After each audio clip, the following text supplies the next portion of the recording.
I know this video is not going to sit well with some of our Nigerians, especially the ones back home in Nigeria, and some of our African brothers and sisters back home in Africa.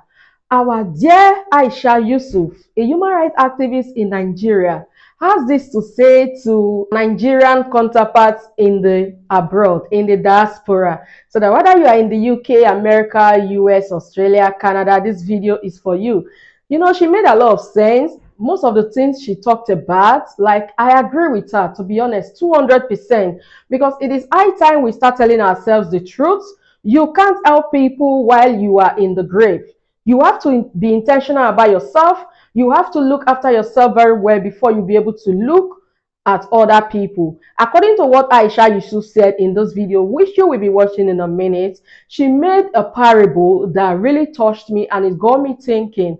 According to Aisha Yusuf, she said that if you are climbing up to a tree and you have people that are pulling you down, there's no way you will get up to that tree. But if you are climbing up to the tree and no one is pulling you down, that by the time you get up at the top of that tree, you'll be able to, you know, stretch your hand down and pull other people that are down. You'll be able to bring them up.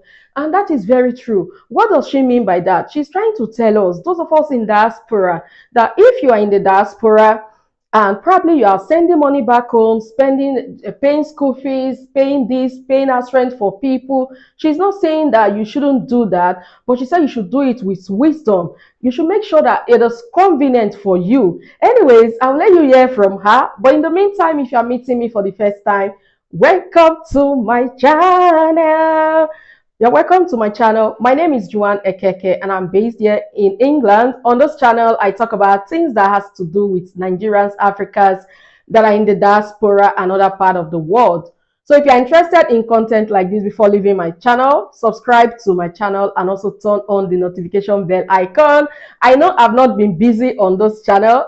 Please pardon me, pardon me. Life happens, life is happening, and I'm just, going with it as it comes. But don't worry, I'll try my best and be consistent here on this channel. With that being said, I want to say a very big thank you to my returning subscribers that are sticking to me. Each time I post videos, you still come to watch, to comment.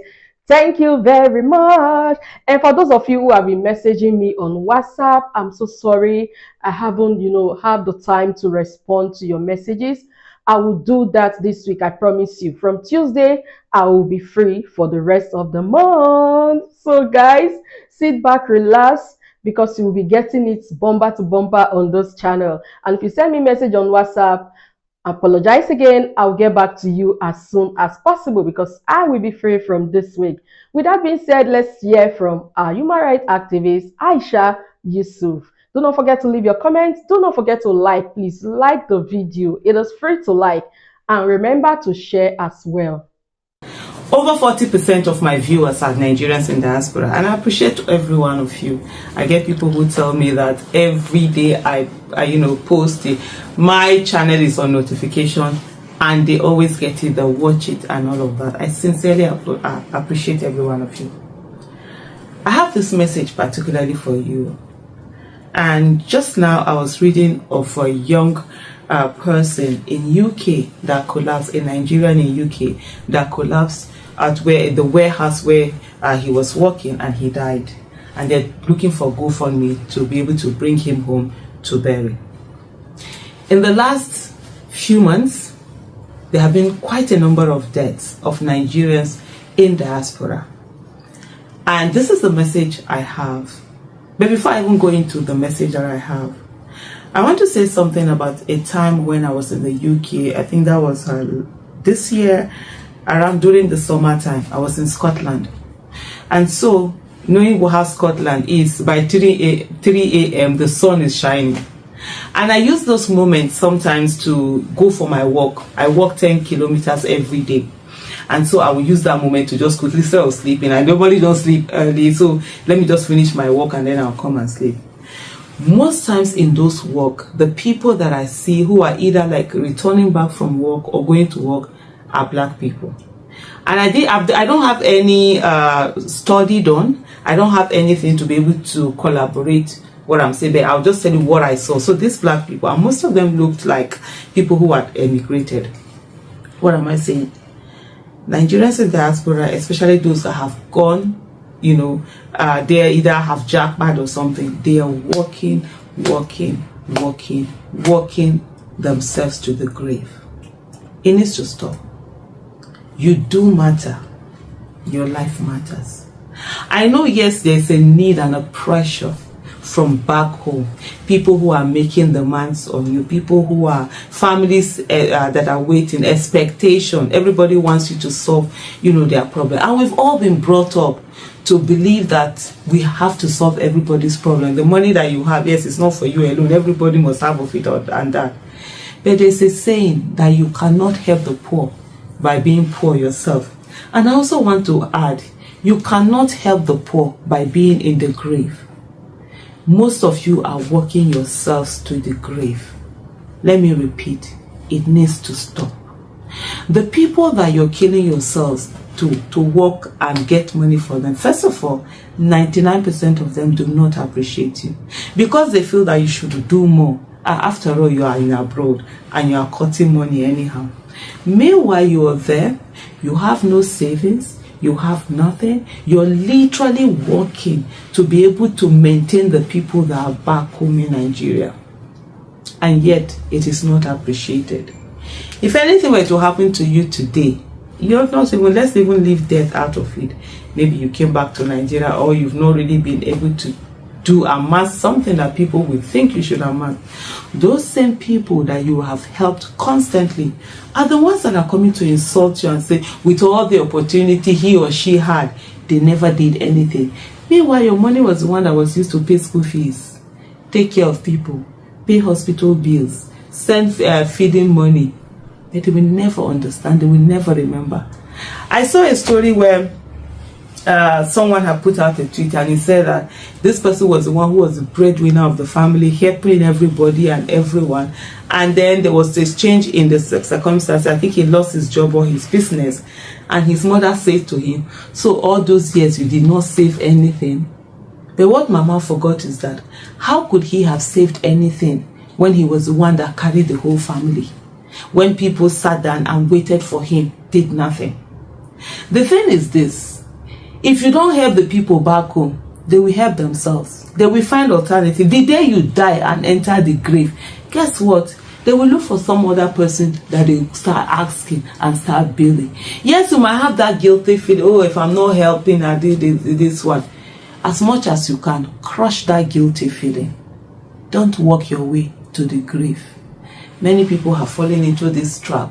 Yes, the jobs are by the hour. Every, what's it called now? Every overtime. Everybody that is not doing their work. Everyone you're collecting. Body no be wood. It is truly not wood. It is your body, and you have to look after it. There is only one you in this world. You are an endangered species, and so therefore, you know what they do with endangered species? They give them privileged treatment. You have to give yourself privileged treatment. You have to put yourself and your health first. You have to learn to say no. It's N-O, no. Say it without any guilty feelings. Sometimes they will emotionally try to blackmail you. They will say also, stop it. One of the things that I've now said to people is that if God does not punish you for you not helping yourself, God will not punish me because I refuse to help you. You have to come to a place where you know this is what you give for charity every month. If it reach that level, leave it. Nigerians in Nigeria don't have sense. So I'm in Nigeria. I'm one of those people that don't have sense. You know, one of the reasons why we don't have sense, because we have people that will be billing.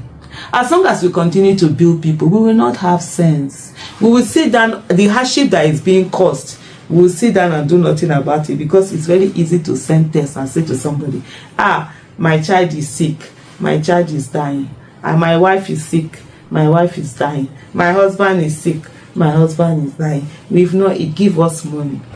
But when you ask them to go to their government that have been wasting their money and ask for their help, they don't do it. So indirectly, You are also the problem of us here in diaspora. Of us here in Nigeria. Those of you in diaspora, I've said it to many people in diaspora. This sending money anyhow, you have turned us into beggars with our hearts, and we don't know how to stand and fight for ourselves and go there and get a nation that works for everybody. Some will say, but we can't stop it. How do we stop it? We have to help people. Yes, you are helping them. You are killing them. And also killing yourself and sending yourselves to the grave. Let me repeat, this message is for my fellow brothers and sisters in diaspora. Don't walk yourself to the grave because you want to fulfill certain needs. When you die, life will continue. Nobody will cry for 24 hours without eating food. Even if they don't want to eat, they will be forced to eat, because we say to the person, eat so that you have strength. After all, like my mom will always say, it is with strength though that you will cry. So eat. At a very young age, or as a young mother or young wife, I thought about this thing. I said, nobody will cry for 24 hours without eating. So I used to put myself first. It's not easy, I can tell you that. Getting to that mindset. Even myself, that's how I used to. My first business collapsed because family. Oh, we've not eaten today, I will send the money. Oh, this, I will send. Guess what?